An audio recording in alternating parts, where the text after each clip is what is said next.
Happy Sunday, everyone. I hope you had a wonderful week and you had some time to relax during this weekend. Today is going to be week 22 of our fragrance rotation series. And so you know what that means. It's time to talk about some fragrance. So if you're interested in learning about what I wore this week, stick around and make yourself comfortable and let's jump right in.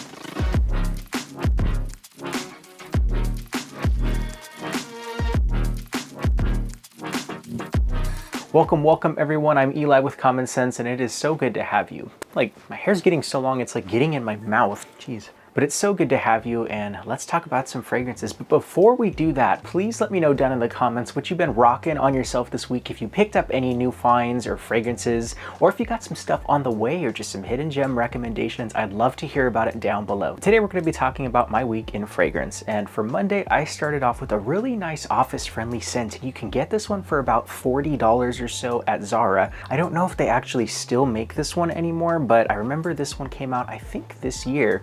This one is actually from Alberto Morillas, and this is their collaboration that they did with some of the master perfumers, and this one is Virtuous Oud. And on the front you can see it does indeed say this was a perfume created by Alberto Morillas. So he is an amazing perfumer. He's one of the best noses in the fragrance game. He's made like the original Acqua di Gio, just a ton of stuff in the 90s and basically just all throughout perfumery. So he's a huge deal in fragrance. But this fragrance is actually a really pleasing one and I was shocked at the quality in this one. So this is a nice soapy woody quality to it. It's kind of aquatic and it reminds me of a couple fragrances. It kind of reminds me of Acqua di Gio. I think it's the Eau de Parfum or the Parfum. There's a couple that came out recently that kind of remind me of this. It's like the gray bottle, the gray and black one. But this just smells so mature. It's quality and it's got a little bit of this woody quality to it that just smells so rich and expensive smelling. So it's like a cypress almost of some sort. So it's like a slightly rooty, oudy wood. But it's not going to be an animalistic oud, just a nice green earthy vibe. And it's got, I feel like, some ambroxan in there to give it a little bit more of a modern feel. But if you want something great for the office that smells similar to Acqua di Gio, then like an updated version of that, then this is a great buy for about 40 bucks. And again, it comes from that original nose himself, from Alberto Morillas and Zara. This one is Virtuous Oud. Now, in the afternoon and in the evening, I actually picked this one up at a rack store and I just decided to spritz it on my skin because this one smells so freaking good. This one is from Salvatore Ferragamo and this one is bright leather. I managed to pick up this tiny little 1 ounce bottle. It's a travel spray for, it was like $16 on sale, and man, this stuff smells so good. It reminds me a little bit of another fragrance. I think it was the Hermenegildo Zegna. It was the kind of gray and black bottle. It reminds me a lot of that fragrance. It's kind of green, it's aquatic, and it has a nice violet leaf. And so it's gonna smell very green, floral, aquatic, but it has that really just green quality to it that definitely has that violet and kind of iris vibe. So it's a little bit powdery, it's floral, but again, it's very soapy, but it also has a little bit of a sweetness from the leather in this, and it's almost like a polished leather. It's got a little bit of a metallic vibe in the opening, some citruses, but this doesn't smell like a cheap fragrance. This smells like a really expensive designer, almost like a niche level fragrance, but this one was actually quite nice for about that $16 mark. I have been seeing this kind of popping up around, so definitely check this one out. Check out Bright Leather by Salvatore Ferragamo. Now for Tuesday, I actually got this fragrance from Justin Copeland, and if you don't know who Justin Copeland is, you should definitely check out this channel up here because he does a fantastic job at explaining fragrances and just providing really fresh takes in the fragrance community. He was downsizing his collection, and I actually bought this one from him, and this one is from Bohoboco and it is called Magic Mushrooms. Now, I've heard people talk about this fragrance and I know it's a little bit risky to blind buy niche fragrances, but this one was a really great price and I also wanted to support Justin, but oh my god, this stuff is a masterpiece of a fragrance. It's art in a bottle, really. It's got this really strange iridescent quality to that juice. I don't know if you can see it. It's almost like it's a highlighter liquid. It's really cool just from all those oils that they're using. But oh my goodness, is this a strange fragrance. It's got an earthy, rooty vibe. It does kind of smell like the mushrooms, like the magic mushrooms, but yeah, it's almost like a brown sugar, earthy, rooty vibe, and it just smells so complex, especially when you spray it on the skin, and you're only gonna need a couple sprays because it is so strong, and I accidentally gassed myself out when I first sprayed this on myself for Tuesday. I could still smell it on my clothes and my skin all day, so this is a nuclear fragrance, but yeah, it's a really interesting like toasted brown sugar. It's woody, it's got some earthy, woody tones to it, and really the mushrooms don't smell all that mushroom-like, to me at least. I mean, it does kind of give off that vibe, but at least to me, it doesn't smell overwhelmingly fungal, I guess. It's kind of hard to explain, but it just smells expensive, and it kind of smells like a magic shop almost. It's sweet, it's got a little bit of like a smoky incense vibe, and it gives off sort of a petrichor vibe from some of those really dark notes in here, but this stuff is really good, and that one is Magic Mushrooms by Bohoboco. Now the next day, on Wednesday, I wanted to go for something really citrusy, really fresh, because it was starting to get hot again in the week, and man, I was just so sad because the past couple weeks it was a little bit cooler, but this week definitely ramped up in the heat. But this fragrance is one of my favorite hot weather fragrances, and this one is Prada L'Homme L'Eau. So I've said it before, I love this fragrance over the original Prada L'Homme. It's a beautiful soapy iris fragrance, and oh my god, there's just something about the fresh notes that they use in this that comes off very aquatic.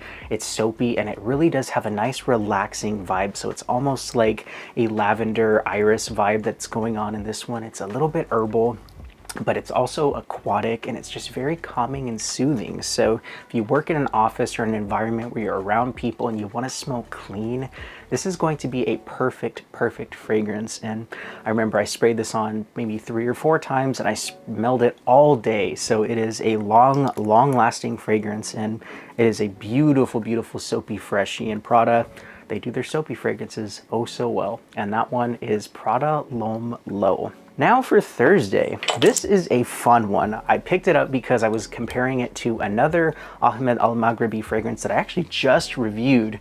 This one that I reviewed recently is Ahmed Al-Maghribi Marge, and I actually talked about it up here if you want to check out that video. The fragrance that I wore on Thursday was this one. This one is Ahmed Al-Maghribi's Blu Oud.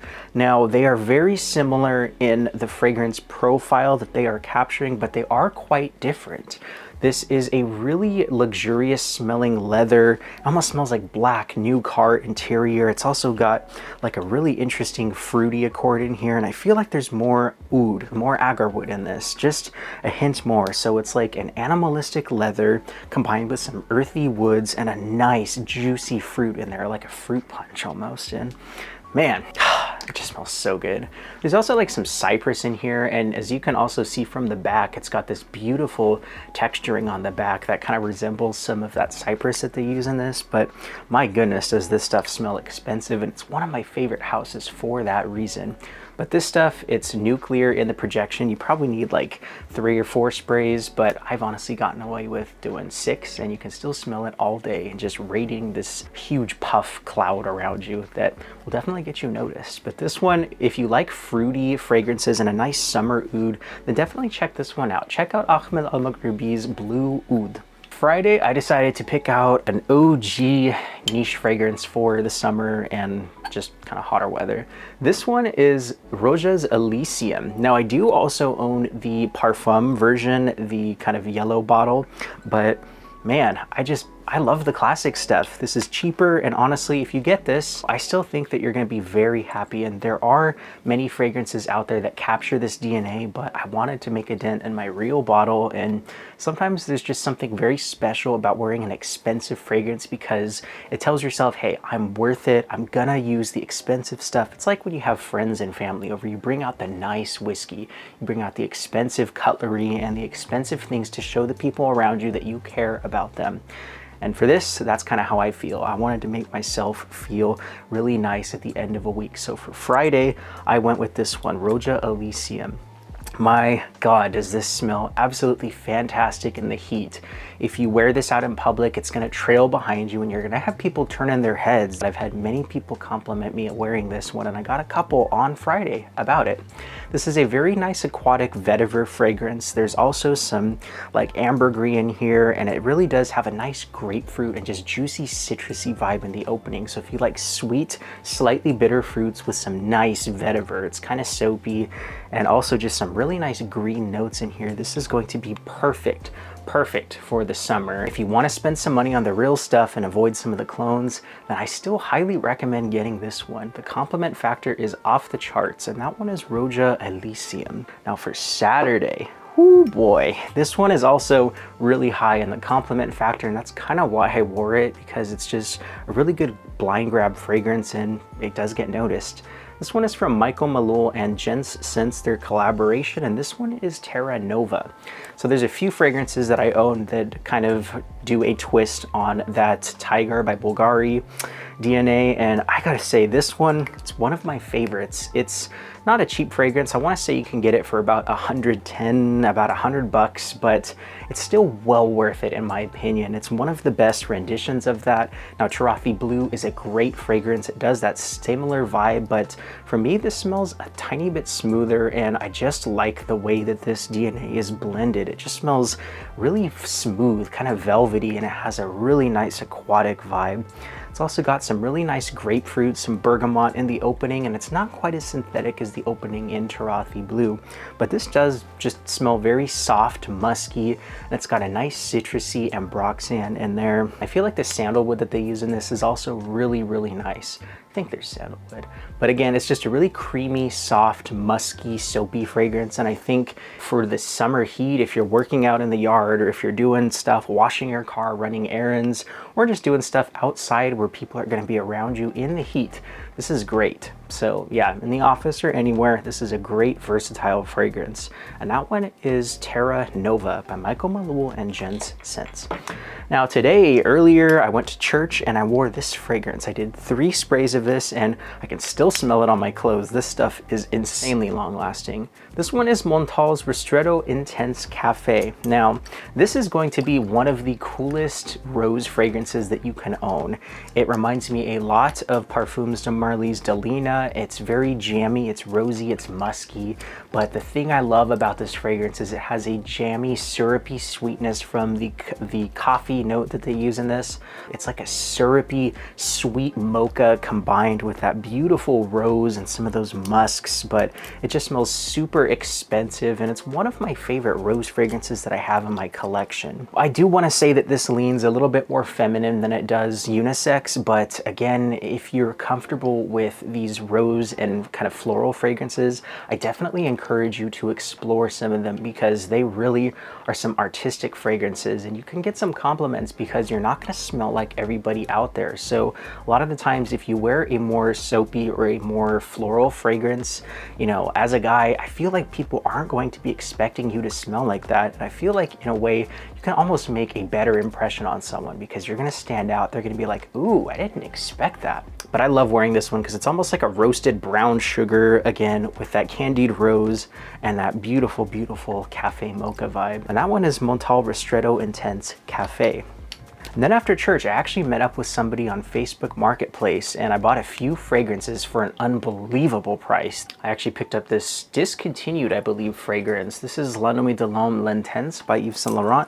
And I also got the Jean Paul Gaultier La Male Elixir, and the next fragrance I'm going to talk about. But this fragrance I tried on my skin, and oh boy, this does not disappoint. This one is from the house of City Rhythm, and this one is Redline 2654. Now this fragrance is going to definitely be similar to the Maison Francis Kirkjohn Baccarat Rouge 540 Extrait de Parfum, the red bottle. But I feel like there's also some subtle differences in the opening that I actually really, really like, and I've been enjoying this fragrance on my skin. And I normally don't go for those Baccarat Rouge 540 fragrances because I don't especially love that DNA. I think it's a little bit overplayed. There are too many clones and just cheaper versions out there that are just so screechy and headache inducing, but Yeah, I think this is a wonderful, wonderful translation of that DNA in a slightly different version. So when I smell this, I get a ton of that really musky ambroxan, that sweet amber, and some of those same notes, you know, some of the saffron and just that sweetness from the original Baccarat Rouge 540. But I feel like there's also a little bit of a creamy vibe in this. There's also that almond, but there's a tiny bit of lime and sea salt in this. And it reminds me a little bit of Creed's Virgin Island water. So it has a little bit of that nice lime and salty vibe in the opening. And then as it dries down, it smells a little bit more close to that Baccarat Rouge. But man, this is some good stuff, and it is very oily, and I still smell it projecting like crazy, even like 4 hours or so after I initially sprayed it. So this stuff, it lasts and lasts, and I feel like it's just getting better and better every time that I smell it. And that one is City Rhythm 2654. So there we have it. That was my weekend fragrance. Again, I'd love to hear what you've been wearing, so put it down below and I'd love to chat about it. I hope you have an amazing week, and just remember, you can do it this week. And I say that every week, but I really want you to know that I am proud of you. And I just feel like, for me personally, last week was super taxing, and I feel like sometimes I just beat myself up for not working as hard as I feel like I should, but sometimes your body just needs a little bit of a break. So it's okay to slow down sometimes, and honestly, I've been doing that with some of my uploads. Right now, 2 per week is what I can do. And so I'm listening to my body and just trying to take it easy. And so hopefully you can do the same, and just be patient with yourself and know that any little bit of growth is still growth. And I'm really proud of you for that. I'm Eli with Common Sense. Thank you all so much for watching. Until the next time, bye-bye.